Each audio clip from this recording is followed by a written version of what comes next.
BNR gold and diamonds తరుగు తక్కువ బంగారం ఎక్కువ. ఇప్పుడు మన వైజాగ్ లో జూలై 24న గ్రాండ్ ఓపెనింగ్.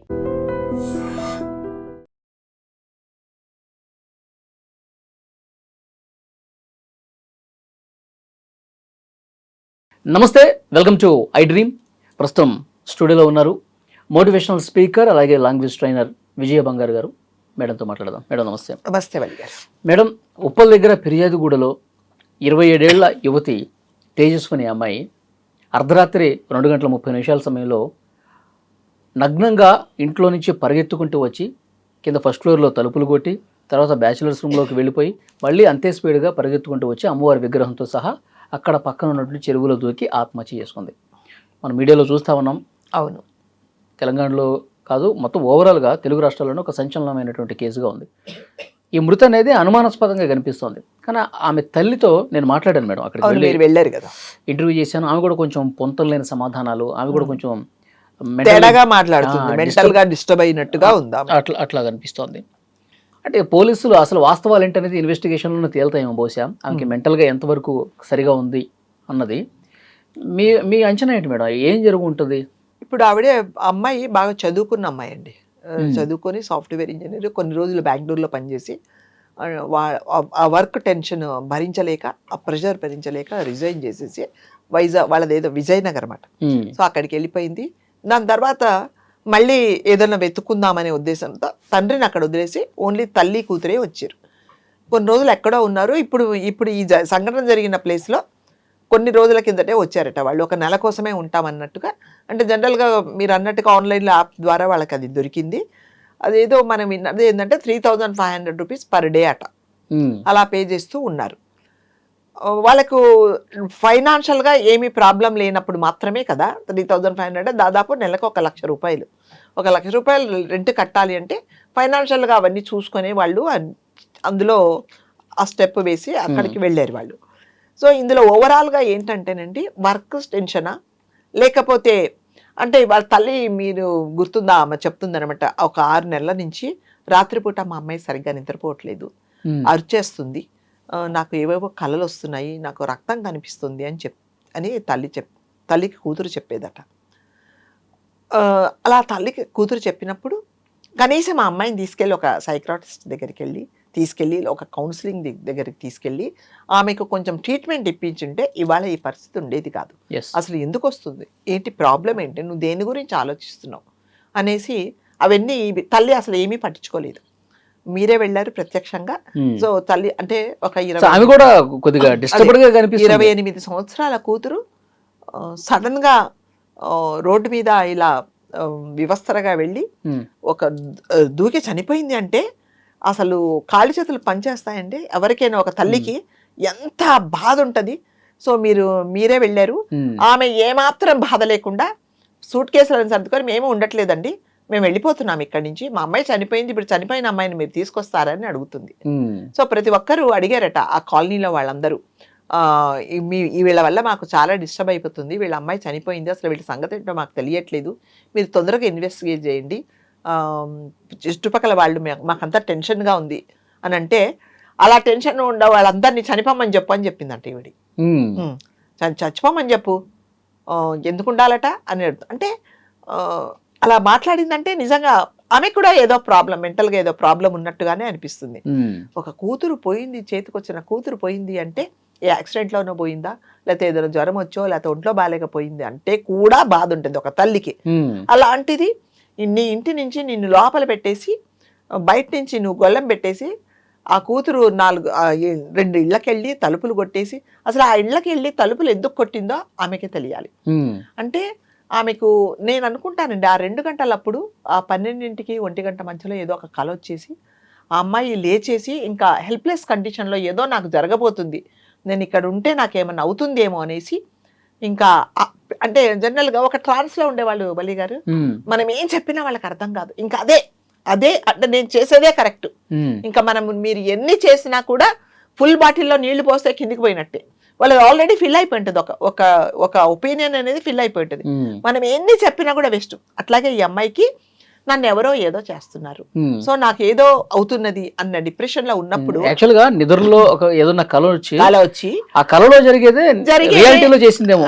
అయితే నాకేమో ఎవరో నా మీద పడుతున్నారు, చెప్తుంది నాకు రక్తం కనిపిస్తుంది అని చెప్పినప్పుడు జనరల్ గా అంటే మామూలుగా మన ఇంట్లో ఇప్పుడు మీకు ఒక కూతురు ఉంటుంది, లేదా మీకు ఒక అబ్బాయి, నాన్న నాకు ఇంట్లో బాగాలేదంటే మీరు కానీ మీ ఆవిడ కానీ వెళ్ళి రా నా దగ్గర పడుకో, మన ఇద్దరం ఒకటే రూమ్ లో పడుకుందామా అని అంటారు జనరల్ గా. అంతే కదా, పిల్లలకు ఒంట్లో బాగాలేనప్పుడు నీ అంతకు నువ్వు రూమ్ లో పడుకోమని చెప్పు. అట్లాంటిది అమ్మాయి 6 నెలల నుంచి బాగాలేదు, డిప్రెషన్ లో ఉంది, తర్వాత సరిగ్గా భోజనం చేయట్లేదు, ప్లస్ జాబ్ పోయిన బాధలో కూడా ఉంది అన్నప్పుడు ఒక తల్లిగా నువ్వేం చేయాలి, పిల్ల దగ్గర నువ్వు కానీ అయితే నీ దగ్గరే వచ్చి పడుకోమని నువ్వు చెప్పాల్సింది. అది లేకుండా ఇద్దరికి 3 BHK, అది ఎవరి రూమ్లలో వాళ్ళు పడుకున్నారు. అంటే ఈమెకు అక్కడ లోపల ఏం జరిగిందో తెలియదు ఈ తల్లికి. అంటే ఒక తల్లిగా నువ్వు ఏం కేర్ తీసుకోలేదు ఆమె గురించి. ఇందులో ఏమైనా కేర్ తీసుకున్నట్టు అనిపిస్తుందా? ఏమాత్రం కేర్ లేదు. సో నాకు అంటే this is only my imagination, నేను అసెస్ ఏం చేసుకుంటున్నానంటే ఎప్పట్లాగే ఏదో ఒక కళ వచ్చింది, ఆమెకి ఏం చేయాలో తోచలేదు. సో లేయగానే కళ్ళు ఎవరు లేరు ఇంట్లో, ఏం చేసిందంటే బయటకు వచ్చేసి అంటే చెప్పాను కదా ఆ డిప్రెషన్ ఉన్నప్పుడు నా ఒంటి మీద బట్టలు ఉన్నాయా లేదా, ఈ బట్టలు ఇప్పితే ఇది తప్ప, నన్నందరూ నలుగురు చూస్తారే అనేది ఏమాత్రం విచక్షణ లేకుండా తల్లి ఒకవేళ నేను ఇలా బయటికి బట్టలు ఇప్పేసిన తర్వాత నా తల్లి చూసి నన్ను ఏమన్నా అరుస్తుందని బయట నుంచి పెట్టేసింది ఆమెను. తలుపు పెట్టేసి బయటికి పరిగెత్తుకుంటూ వచ్చిన తర్వాత ఆమెకి ఎవరో ఒకరు తనను హెల్ప్ చేసేవాళ్ళు, తనను దగ్గర తీసుకునే వాళ్ళు కావాలి ఆమెకి. అందుకని మీరు అన్నట్టుగా కిందికి వెళ్ళి తలుపులు బాధింది, వాళ్ళెవరు తెలవలేదు. మళ్ళా కిందికి వెళ్ళింది, ఆ మగపిల్లలు వాళ్ళ దగ్గరికి వెళ్ళింది. వాళ్ళు ఏం చేశారంటే చూడగానే ఇదేంటి ఈ అమ్మాయి ఇలా బట్టలు లేకుండా వస్తుందని వాళ్ళు కూడా కంగారు పడిపోయి వాళ్ళు ఉన్న లోపల మళ్ళీ ఈమె బయటకు వచ్చేసింది. ఇంకా ఆమె అనుకుంది అనమాట, ఇంకా నాకు ఎవ్వరూ హెల్ప్ చేయట్లేదు ఈ సొసైటీలో, మా అమ్మ అంటే అసలు నన్ను పట్టించుకోవట్లేదు, నా గురించి ఏం కేర్ తీసుకోవట్లేదు, ఇప్పుడు నేనేం చేయాలి? సో నాకు ఇప్పుడు ఒకటే ఒక మార్గం ఏంటంటే ఎక్కడికైనా వెళ్ళిపోవాలి. ఆమెకి లాస్ట్ మినిట్లో దాకా కూడా చనిపోవాలనేది ఏం లేదండి ఆమెకి. ఆమె మైండ్ సెట్ ఎలా ఉండిందంటే నాకు తెలిసినంత మటుకు ఎవరో ఒకరు నాకు రక్షణ కావాలి, ఎవరో ఒకరు నన్ను దగ్గరకు తీసుకోవాలి, నేనున్నాను అని చెప్పాలి అనే ఉద్దేశంతో గుడి దగ్గరికి వచ్చింది ఆమె. గుడి దగ్గర ఆమె డైరెక్ట్ గా వెళ్ళి దూకల కదా, వెళ్ళి గుడి దగ్గరికి వచ్చి 2 ప్రదర్శనలు చేసింది. అప్పటికి కూడా ఆమెకి మనశ్శాంతి దొరకలేదు. ఇది ఏంటో అర్థం కావట్లేదు. ఆమె ఆ డిప్రెషన్లో ఒక దేవుడి కన్నా చెప్పుకుందామంటే ఆ గుడి మూసున్నారు. ఆమె కళ్ళెదురుగుండా ఒక గుడి కనిపించింది. తలుపు తీయగానే అమ్మవారు కనిపించింది. సో ఈ అమ్మవారి దగ్గర కన్నా నేను చెప్పుకుందాము అనుకొని ఆమెను ఇంకా అంటే ఇది విగ్రహమే, దేవుడి విగ్రహాన్ని ప్రతిష్ఠ చేసింది, నేను దీన్ని తీయకూడదు అనే విచక్షణ ఏమీ ఉండదు. నేను చెప్పాను కదా, ఒక ట్రాన్స్ లో ఉండిపోతారు వాళ్ళు. ఎంతసేపు వచ్చి నేను చేసిందే కరెక్ట్, ఇప్పుడు నాకు కావాల్సింది జరగాలి అన్న ఉద్దేశంతో ఆ అమ్మవారిని పట్టుకొని మీరు కెమెరాలో చూపించారు. ఆమె కట్టిన ఆ వస్త్రాన్ని కూడా తీసుకెళ్ళి అక్కడ పాడేసింది. ఎందుకంటే నేను వేసుకోలేదు, మన ఇద్దరము అంటే నువ్వు నాకు తల్లిలాగా నన్ను దగ్గరకు తీసుకో, సో మన ఇద్దరి మధ్యలో ఎటువంటి ఏమీ ఉండకూడదు అనేసి, ఇంకా నాకు ఇంకెక్కడ రక్షణ లేదు, నాతో పాటు నువ్వు కూడా అనేసి దూకేసుకొనొచ్చు అని. ఇదంతా ఏంటంటే ఒక ట్రాన్స్. ఇంకా అంతే. ఇందులో ఆమె ప్లాన్ చేసుకొని నేను ఇప్పుడు చనిపోవాలి, ఇక్కడికి వెళ్ళి విగ్రహం తీసుకోవాలన్నది ఏమీ ప్లాన్ లేదండి. ఆమెకు ఆ క్షణంలో she was in helpless condition. నన్ను ఎవరో ఒకరో దగ్గర తీసుకోవాలి, ఏ మనుషులు నాకు ఎవరు కనిపించట్లేదు. ఆమె తలుపు బాధింది చూడండి, హెల్ప్ అని తలుపు తీయండి అన్నప్పుడు, అంటే ఎవరు కూడా రెండింటప్పుడు ఎవరు తలుపు ఎవరు కొట్టినా కూడా తీయరు కదా. మనకు తెలిసిన వాళ్ళు వస్తే కూడా మనం చెక్ చేసుకొని ఇదేంటో 2 గంటలప్పుడు వచ్చావు అని చెప్పేసి తలుపు తెరుస్తాం. మరి ఎవరో వచ్చిన వాళ్ళు తలుపు తెరుస్తారంటే ఎవరిని మనం తప్పు పట్టాల్సింది, ఎవరో మీరైనా నేనైనా 2ంటికి వచ్చి తలుపులు బద్దలు కొడితే కూడా మనం పిలిచినా కూడా మనం పలకం. సో వాళ్ళు కూడా అలాగే రాలేదు. సో ఆమె ఆ డిప్రెషన్ లో మీరు చూసారా, పైన నుంచి కిటికీలో నుంచి ఫోన్ బారేసింది, తన కళ్ళజోడి విసిరేసింది, తర్వాత కొన్ని బట్టలు విసిరేసి, అంటే షీ వాజ్ ఇన్ రెస్ట్లెస్ అనమాట. అసలు ఏం చేయాలో కూడా తనకు తెలియలేదు. ఏం చేయాలి ఇప్పుడు, నాకు ఎక్కడో ఒక చోట నాకు మనశ్శాంతి దొరకాలి, నాకు స్వాతంత్రం దొరకాలి. సో నా బాధలు ఎవరు వింటారు? ఆమెకి ఏంటంటే ఇటు జాబ్ పోయింది, తండ్రి కూడా వీళ్ళ అనుకుంటా తండ్రి కూడా పెద్ద కేర్ తీసుకుంటేలాగా లేదు, తండ్రి అసలు వీళ్ళతో పాటు ఉండడు. మరి తల్లి చూస్తే అలా ఉంది, జాబ్ లేదు, ఫైనాన్షియల్ గా నేను అసలు ఏంటి వాళ్ళ తల్లి నాకు ఇంటర్వ్యూలో మాట్లాడినప్పుడు ఏదో అప్పులు ఉన్నాయండి, అప్పులు మేమే కట్టుకోవాలి, అదే ఎవరు చెప్- మాకు అదే చెప్తున్నా. సో వీటన్నిటికి కలిసిన తర్వాత ఆ అమ్మాయికి ఒక డిప్రెషన్ వచ్చింది. నన్ను ఎవరు పట్టించుకోవట్లేదు. అంటే బాధ్యతగా ఒక తండ్రి నన్ను ఈ వయసులో నన్ను దగ్గరకు తీసుకొని నన్ను ఒక సెటిల్ చేయాల్సిన మనిషి తండ్రి నన్ను పట్టించుకోవట్లేదు. తల్లి చూస్తే కూడా అలాగే ఉంది. సో నాకు ఎందుకు ఈ బాధ, నేను ఎవరికి చెప్పుకోవాలి అనే డిప్రెషన్లో ఏం చేసిందంటే ఏం ప్లాన్ చేసుకోలేదండి. నాకు తెలిసి ఏమీ ప్లాన్ చేసుకోలేదు. బట్టలు ఇప్పుకోవడానికి కూడా ప్లాన్ చేసుకోలేదు, అక్కడ విగ్రహాన్ని తీసుకోవడానికి కూడా ప్లాన్ చేసుకోలేదు.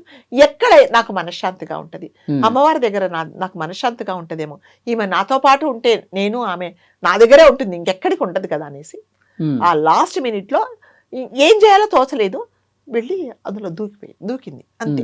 ఇందులో ఎక్కడ ఈ ప్రీ ప్లాన్ అయితే సొంత తల్లే పట్టించుకోవట్లేదు కాబట్టి ఈ అమ్మవారైనా అదే చెప్తున్నా, ఒక తల్లిలాగా నన్ను దగ్గరకు తీసుకుంటుందేమో అని. అంటే ఇప్పుడు ఆమె మనసు ఎలా ఉండిందంటే ఒక చంటి పిల్లలు బట్టలు లేకుండా ఎలా ఉంటారో అట్లాగా నాకు అంటే ఇవన్నీ ఏమీ వద్దు నాకు, నన్ను అంటే నేను ఎలా ఉన్నానో అలా నన్ను స్వీకరించే మనిషి నాకు కావాలి. ఎవరున్నారు, ఎవరి దగ్గరికి వెళ్ళినా ఎవరు తలుపు తీయట్లేదు, ఎవరు నన్ను దగ్గర తీసుకోవట్లేదు.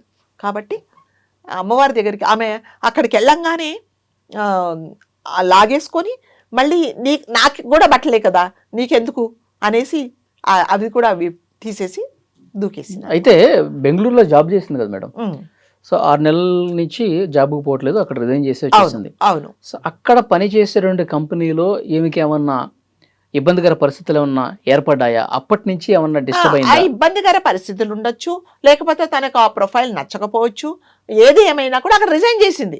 అక్కడిది ఈమె ఏం క్యారీ ఫార్వర్డ్ చేయలేదు. కాకపోతే ఏంటంటే జాబ్ లేదు, ఫైనాన్షియల్గా ప్రాబ్లమ్స్ ఉన్నాయి, ప్లస్ ఇక్కడ ఏదైనా జాబ్ వెతుక్కుందామంటే అందరూ కొత్త వాళ్ళు, తెలిసిన వాళ్ళు ఎవరూ లేరు. మరి ఇప్పుడేమో అప్పులు ఉన్నాయి, మీరు చెప్పినట్టుగా వాళ్ళ అమ్మగారు చెప్పినట్టుగా అప్పులు ఉన్నాయి. ఇవన్నీ రెస్పాన్సిబిలిటీస్ నాకే, నేనేం చేయాలి, నా బాధలు ఎవరికి చెప్పుకోవాలి అనేసి రాత్రిపూట నిజానండి మనం ఏదైనా డిస్టర్బ్ అయితే మనకి రాత్రి నిద్ర పట్టదు కదా, అన్నీ వస్తాయి, అవి ఇవి అప్పుల వాళ్ళు ఈఎంఐలు ఇవన్నీ వస్తాయి, కాబట్టి మనకి మనశ్శాంతి ఉండదు. సో ఇవన్నీ ఫేస్ చేసిందండి ఆ అమ్మాయి. సో వీటన్నిటికీ మూల కారణం ఏంటంటే తల్లి. ఆ తల్లి ఎప్పుడైతే అరే నా కూతురు కదా, మన ఫ్యామిలీ కోసం ఈమె అమ్మాయి ఇంత బాధపడుతుంది, అమ్మ పర్లేదమ్మా జాబ్ లేకపోయినా పర్లేదు, మన ఇద్దరం ఏదో ఒకటి పని చేసుకుందాం, పర్వాలేదు నేను చూసుకుంటాను నిన్ను అనేసి ఆ కూతుర్ని రక్తం కనిపిస్తుంది అన్నప్పుడు, నాకు పీడకలాలు వస్తున్నాయి అన్నప్పుడు అప్పుడే ఒక డాక్టర్ దగ్గరికి, ఒక సైకాలజిస్ట్ దగ్గర తీసుకెళ్ళింటే ఇవాళ ఈ పరిస్థితి వచ్చేది కాదండి. ఆమె చెప్పుకుండేది, సార్ నాకు ఇలా అనిపిస్తుంది, నాకు చనిపోవాలనిపిస్తుంది, నాకు ఎవరు లేరు అనిపిస్తుంది, నేను ఎవరితో షేర్ చేసుకోలేకపోతున్నాను అన్నప్పుడు ఆయన ట్రీట్మెంట్ ఇచ్చేవాళ్ళు, బాగుండేది. దీనికి అంతా చూస్తే మీరే ప్రత్యక్ష సాక్షి. మీరు వెళ్ళినప్పుడు ఆవిడ అంటే ఒక 25 సంవత్సరాల కూతురు చనిపోయింది, అది కూడా ఏ యాక్సిడెంట్లనో ఏ ఒంట్లో బాగలేకో చనిపోలేదు. రాత్రి ఉన్న అమ్మాయి ఒక చెరువులో దూకి చనిపోయింది అన్నప్పుడు మామూలుగా తల్లి కానీ కుటుంబ సభ్యులు కానీ మనకే బాధ అనిపిస్తుంది. కింద పడి దొర్లేసి అసలు ఏం చేయాలో అర్థం కాక గుండె లవిసేలాగా ఏడుస్తారు. మీరు వెళ్ళినప్పుడు కనీసం ఆమె అయ్యో నా కూతురు చనిపోయింది నాయన అని ఒక మాట అనిందా మీకు? మీరేంటండి మా అమ్మాయి చనిపోతే మళ్ళీ మీరు వచ్చి మా అమ్మాయిని తీసుకొస్తారా అని మిమ్మల్ని అడిగింది ఆమె. కాబట్టి ఆమె కూడా ఈవెన్ ఆమెకు కూడా ఏదో ప్రాబ్లం ఉంది మెంటల్గా. అంటే బికాజ్ వాళ్ళ హస్బెండ్ ఈమెను కేర్ తీసుకోకపోగా పట్టించుకోకపోతే కూడా అలాంటి ప్రాబ్లమ్స్ వస్తాయి. అంటే ఏదేమైనా వెళ్ళి గారు ఎప్పుడైనా మనము మెంటల్గా ఏదన్నా మనకు ప్రాబ్లమ్స్ ఉన్నప్పుడు కంపల్సరీగా డాక్టర్ దగ్గరికి వెళ్ళాలి, లేకపోతే మన దగ్గర ఉండే వాళ్ళు డాక్టర్ దగ్గరికి తీసుకెళ్ళాలి. అప్పుడు కానీ ఇప్పుడు లేకపోతే చూడండి అసలు అమ్మాయి డెసిషన్ తీసుకోవడానికి కారణం ఎవరు లేరు, నాకేమో అయిపోతుంది, నాకు పీడకలాలు వస్తున్నాయి, నన్ను ఎవరో ఏదో చేస్తున్నట్టు అనిపిస్తుంది, నాకు రక్తం కనిపిస్తుంది, ఇవన్నీ ఏంటంటే అంత ఇమాజినేషన్. దానివల్ల తన ప్రాణం పోగొట్టుకుంది. ప్రతి ఒక్కరు కూడా ఎప్పుడైనా సరే మన చుట్టుపక్కల వాళ్ళు కానీ మన వాళ్ళు కానీ మన ఫ్రెండ్స్ కానీ ఇలాంటి డిప్రెషన్లో ఉన్నప్పుడు ఇమీడియట్గా చేయాల్సి, ఎస్ పూజలు చేసుకోవచ్చు, మీకు దేవుడి మీద నమ్మకం ఉంటే గుడికి తీసుకెళ్ళచ్చు, కానీ గుడికి తీసుకెళ్ళినంత మాత్రాన మీ రోగం తగ్గదండి కదా. మీరు చేయాల్సిన ట్రీట్మెంట్ అనేది కంపల్సరీగా మీకు మెడికల్ వైజ్గా మీకు ట్రీట్మెంట్ అనేది కంపల్సరీగా జరగాల్సిందే. అంతేగాని నేను 5 సార్లు గుడికి వెళ్తా, 5 సార్లు చర్చికి వెళ్తా, 5 సార్లు నమాజ్ చదువుతా, 5 సార్లు భగవద్గీత చదువుతా అంటే కాదు, దానితో పాటు ఇది చెయ్యాలి. సో ఆమె అది చేయకపోయినందుకే ఇవాళ ఇది జరిగింది. కాబట్టి ఎవరైనా సరే నిజాన్ని మీరు అన్నట్టుగా ఇంకా ఇన్వెస్టిగేషన్లో మనకి ఇంకా చాలా తెలుస్తాయి. నాకు తెలిసి ఈమె ఏంటంటే డిప్రెషన్లోనో అలా చేసుకుందే తప్ప వేరే ఏదో ప్లాన్ చేసింది కాదు, ఆమెను ఎవరో ఫోర్స్ చేసింది కాదు, ఏమీ కాదు. మీరు కెమెరాలో మనం చూసాం, ఎవరో ముగ్గురు ఆ కుర్రోళ్ళే అనమాట, అరే ఇలా వెళ్ళిపోతుంది అనేసి మీ సెకండ్ ఫ్లోర్లో ఒక ఆవిడ చెప్తుంది, మేము ఒక దుప్పటి ఇచ్చి వేసిరా అంటే ఆమె పరిగెత్తిపోయిందని చెప్పారండి, పిల్లలు కూడా అన్నారు. అంటే ఆ క్రమంలోనే ఆమె వెంట పడ్డారే తప్ప ఆమెనేదో చెయ్యాలని మాత్రమైతే కాదండి.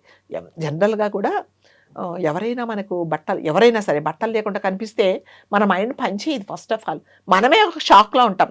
సో ఆ మగపిల్లలకి ఎటువంటి ఆలోచనలు రాలేదప్పుడు ఒకటేంటంటే ఆమెను కాపాడదాము, ఏదో బాధలో ఉంది, బట్టలు లేకుండా తిరుగుతుంది, చూస్తే చాలా చదువుకున్న దానిలాగా ఉంది అనేసి ఆమెను కాపాడదామని ట్రై చేశారే తప్ప మగపిల్లలు ఎటువంటి ఏమీ హాని చేయలేదు. ఇది కంప్లీట్గా డిప్రెషనేనండి.